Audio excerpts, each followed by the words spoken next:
ବର୍ତ୍ତମାନ ଆମର ଓଡ଼ିଶା ହେଉଛି ଐତିହ୍ୟ ସମ୍ପନ୍ନ ଏବଂ ଦ୍ୱାପର ଯୁଗର ସତ୍ୟ ଯୁଗର ତ୍ରେତୟା ଯୁଗର ସବୁ ଯୁଗର ଲୀଳା କ୍ଷେତ୍ର ଆମ ଏଇ ଓଡ଼ିଶା ମାଟିରେ ଅନୁଷ୍ଠିତ ହୋଇଅଛି।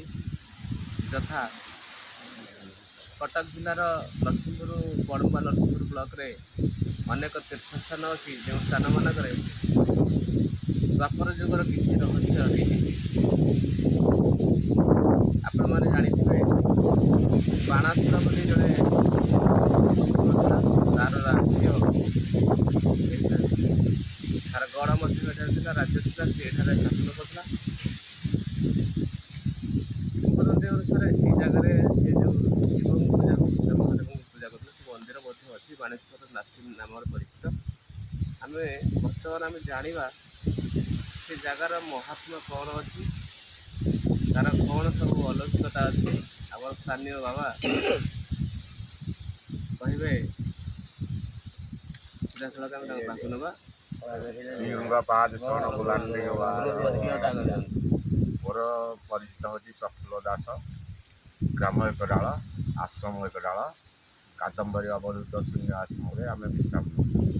ଆଉ ନାମ କୀର୍ତ୍ତନ ହେଲେ ଯାଇକି ସହଯୋଗ କରି କର୍ମ କରୁଛୁ। ଆଉ ବର୍ତ୍ତମାନ ଆପଣ ଏଇ ଆମର ବାଣେଶ୍ୱରୀ ମନ୍ଦିର ଅଛି, ମନ୍ଦିର ଏ ବାଣେଶ୍ୱର ରାଜାର ଅଞ୍ଚଳ, ବାଣେଶ୍ୱର ଜଣେ ରାକ୍ଷସ ଥିଲା, ଅସୁର ଥିଲା, ତାର କିମ୍ବଦନ୍ତୀ ଅଛି। କ'ଣ ତା ବିଷୟରେ ଟିକେ ଜାଣିଛନ୍ତି କୁହନ୍ତୁ। ଆଜ୍ଞା, ଇଏ ହେଉଛି ସୁନିତ ନଗର, ବାଣେଶ୍ୱର ରାଜ୍ୟ। ବାଣେଶ୍ୱର ରାଜ୍ୟରେ ବହୁତ କିଛି ତିନିପୁର ଜୟ କରିକି ପାହାଡ଼ରେ ସେ ଅସୁର ରଖନ୍ତି। ତାପରେ ଶିବଙ୍କ ଆରାଧନାରେ ସେ ସବୁବେଳେ ରହନ୍ତି। ତାଙ୍କର ଆରାଧନା ହେଉଛି ଚମ୍ପେଶ୍ୱର, ଚମ୍ପାନାଥଙ୍କର ଆରାଧନା ସେ କରନ୍ତି। କିନ୍ତୁ ଦିନକର ଏମିତି ବି ମହାପ୍ରଭୁଙ୍କର ଟିକେ ଦୟା ହେଲା କି ଇଏ ଯାଇପାରିଲେନି। 84 ଜଣର ମହାପୁରୁଷ ସେ ବାହାରିଛନ୍ତି। 84 ଜଣରେ ବାଣେଶ୍ୱର ପାହାଡ଼ରେ ଶୂନ୍ୟରେ ବର୍ତ୍ତମାନ ବି ମନ୍ଦିର ବି ପୂର୍ଣ୍ଣ ହେଇପାରିନାହିଁ। ସେଇ ବାଣେଶ୍ୱର ଗଲା କେତେ ରାଜା ଯାଇଛନ୍ତି, ସେଇ ଭଳିଆ ଅଛି।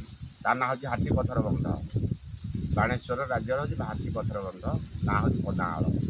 ଇଏ ହେଉଛି ସୁନିତ ନଗର ଏକଡାଳ। ଏଥିରେ ବହୁତ ବିଜ୍ଞ ଥିଲେ, ଆଉ ବି ବର୍ତ୍ତମାନ ବି ବିଜ୍ଞମାନେ ଅଛନ୍ତି। ଏଠି ଯୋଡ଼ିଏ ଆଶ୍ରମ, ପୂର୍ବରେ ହେଉଛି କାଦମ୍ବରୀ, ପଶ୍ଚିମରେ ହେଉଛି ଚନ୍ଦ୍ରଗିରି। ଯୋଡ଼ିଏ ଆଶ୍ରମରେ ଆମେ ଯୋଡ଼ିଏ ବାବା ମାନେ ଆମେ ବି ବସବାସ କରୁ। ଆଉ ଏଥିରେ ତ ଯୁଦ୍ଧପୀଠ ହେଉଛି କାଦମ୍ବରୀ, ଶୂନ୍ୟପୀଠ ହେଉଛି ଚନ୍ଦ୍ରଗିରି। ଏଠି ଭଗବାନଙ୍କର ଯାହା ପୂର୍ବରୁ କିଛି କିମତି ହେଲେ ଶୂନ୍ୟରେ ମହାପ୍ରଭୁ ଆମକୁ ଦେଇଛନ୍ତି, ତେଣୁ ଆମେ ପାଳନ କରିବା ପାଇଁ ବସିଛୁ। ଆଉ ଏଥିରେ ଆଉ ଆଗକୁ କ'ଣ ହେବ କ'ଣ ନାହିଁ ଆମେ ଏଥିରେ କହିପାରିବୁ।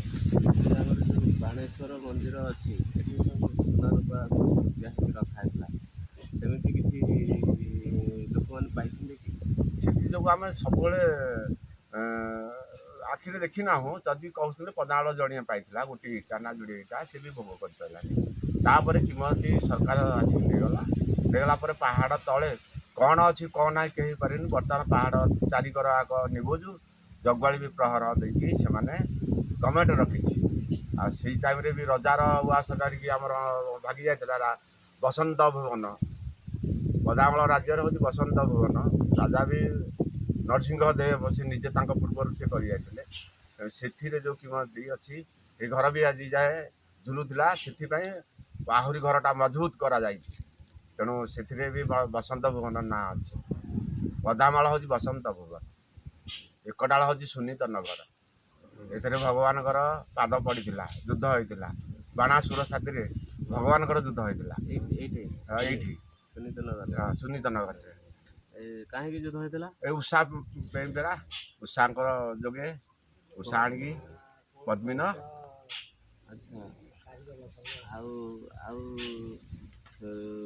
ସେ ଯେଉଁ ଯୁଦ୍ଧ ହେଇଥିଲା, ଉଷା କେମିତି କ'ଣ କାହିଁକି ଯୁଦ୍ଧ ହେଇଥିଲା? ସେ ପଦ୍ମିନୀକୁ ବିବାହ କରିବ ବୋଲି ଗୁପ୍ତରେ ରଖିଥିଲେ। ଉଷା ପଦ୍ମିନୀକୁ ଚୋରେଇକି ଉଷା କାହାକୁ ଆଣିଥିଲେ? ପଦ୍ମିନୀକୁ ସିଏ ଆଣିଥିଲେ ତାଙ୍କ ସଖା ଦ୍ୱାରା ଧରିକି। ସିଏ ଯାଇନାହାନ୍ତି, ସଖା ଆଣିଥିଲେ। ସେଇଟା କହୁନ। ସଖା ତାର ନିଜେ ଧରିକି ଆଇଥିଲେ ହାରି। ସଖା କେମିତି ଜାଣିଲେ, କ'ଣ ଜାଣିଲେ? ସଖା ତାଙ୍କର ତ୍ରିକାଳ ବ୍ରିଜ, ହଁ ସେ ଅସୁରଣୀର ଗୋଟେ ପ୍ରଭାବ ତ୍ରିକାଳ ବିଧି ଯେଉଁଠି ଯାହା ଥିବ ସେ ତାଙ୍କ ପାଇଁ ଆଜ୍ଞା ପ୍ରମାଣେ ଆଣିକି ଦେବେ ଉଷା ମହାରାଣୀ ତାଙ୍କ ଦାସୀ ଆଣି ତାଙ୍କୁ ଦାସୀ ଆଣନ୍ତି କେମିତିଆ ପୁରୁଷ ହେଲେ ସିଏ ଆଣିକି ହେଲା ପରେ କ'ଣ ବାଣେଶ୍ୱର ସେ ସମସ୍ତଙ୍କୁ ଦେଖିଲେ ଆଗ କୌଣସି ପୁରୁଷକୁ ଦେଖିଲେ ଯେ ମୋ ପୁରୁଷ କିଏ ସେ ତେଣୁ ତାଙ୍କ ପୁରୁଷ ଖୋଜି ଖୋଜି ପ୍ରମାଣ ନ ପାଇଲେ ଗୋଟିଏ ପୁରୁଷ ହେଲେ ଯେ କୃଷ୍ଣଙ୍କର ପୁଅ ପଦ୍ମିନୀ। ଆଜି ଯୁଦ୍ଧ ହେଲା ଯେ ବାଣେଶ୍ୱର ମରି କିଛି ମରିନି। ନାଇଁ ବାଣେଶ୍ୱର ଆମର ଅଛି ମା ତାଙ୍କୁ ଆଶ୍ରିତ କଲେ ଭଗବାନ ଯେତେବେଳେ ମାନେ ସହସ୍ର ପୂଜାକୁ କାଟି କାଟି ଯୋଡ଼ିଏ ହସ୍ତ କହିଲେ ନା ଯୋଡ଼ିଏ ହସ୍ତ ରହିବ ସେ କଳି ଯୁଗରେ ଆମର ଅଛନ୍ତି ଏବେ ବି ଅଛି ନା ଏବେ ବି ଅଛନ୍ତି ଆମର ରହିଲେ ତାଙ୍କ କିମ୍ବଦନ୍ତୀ ଆମେ କ'ଣ କହିପାରିବା ଆମେ ତ ଫାଷ୍ଟ ବାହାରିଛୁ 10-20 ବର୍ଷର କର୍ମ କରୁଛୁ ଆମେ ଭଗବାନ ଆମକୁ ଏତିକି ଦେଇଛୁ ଆମଠୁ ମହାମହାନ ଆଉ ଅଛନ୍ତି କିଏ କହିପାରିବେ ଅଛନ୍ତି ତ କେହି? ହଁ ଅଛନ୍ତି ସେମାନେ ପଦାଳରେ ଅଛନ୍ତି ଯେଉଁମାନେ ସେ ପିଠିରେ ଅଛନ୍ତି ସେମାନେ କହିବେ ଶ୍ରୀ ଗୁରୁଙ୍କ ପାଦ